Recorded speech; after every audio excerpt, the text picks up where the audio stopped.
Gorn is an amazing Quest 2 game developed by Free Lives and published by Developer Digital. The reviews are all very positive. This is a really fun gore game. It's some good dumb fun and I really enjoyed my time with it. When it comes to the gameplay, the game doesn't take long to complete. You can do it in a couple of hours easily. There are 3 main levels and you go through them one by one. They get progressively harder and introduce new enemy types. This includes some enemies having armor, different types of weapons, sizes, and species of the enemy. I really like how you kind of have to figure out each one's weakness and how to best attack them. When you parry, it launches slow motion, which is just a lot of fun. There are tons of little things like this that I'm still figuring out to this day. You can rip hearts out, rip heads off, and just so many little things like that. My favorite was definitely the swords. It just feels great cutting limbs off. Just something about it is satisfying. In so many games, swords are just like bats, but in this one, they really feel like swords. It almost feels like having a lightsaber. You can also smash their bodies to bits. Cutting limbs is just a lot of fun. There is a sandbox mode once you finish the main game, which you can have a lot of fun with, changing all the settings like making people's heads bigger, changing the gravity, and changing the force of your impact. You also have a lot of weapons to choose from. I was going to show you each one, but there are just too many. As you can see, these are all the weapons on screen. My favorite is definitely any form of sword,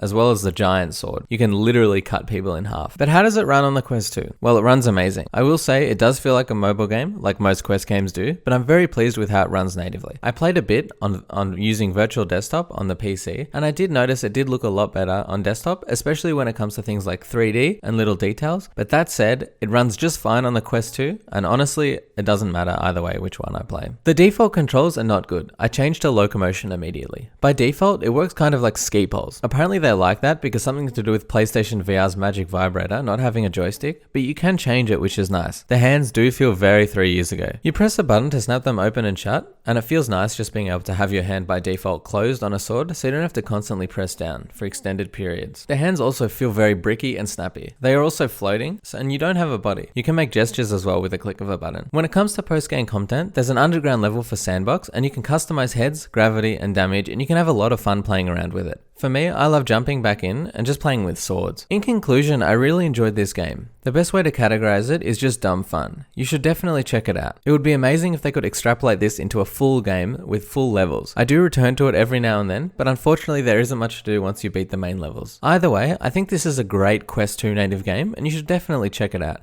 You can have a lot of fun playing this. Thanks so much for watching this video. Please drop a like and subscribe if you enjoyed it, and you can also follow me on Twitter. At the moment, I'm replying to every single tweet and every single YouTube comment. Thanks so much for your time. Happy Easter.